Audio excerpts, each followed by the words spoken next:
आता इथून पुढं ज्या जातीचा माणूस बोलन त्याला ओबीसीचा नेता नाही म्हणायचा.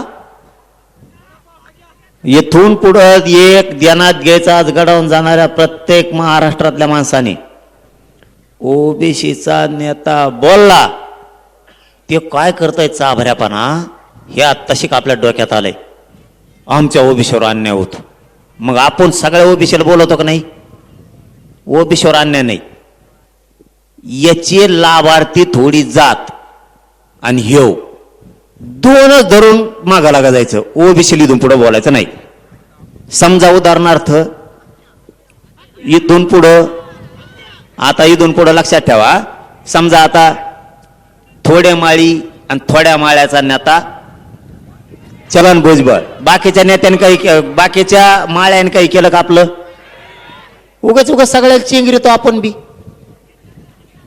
छगन भुजबळ आणि त्याचे लाभार्थी माळी तेवढीच जात, बाकीच्या माळी आपली.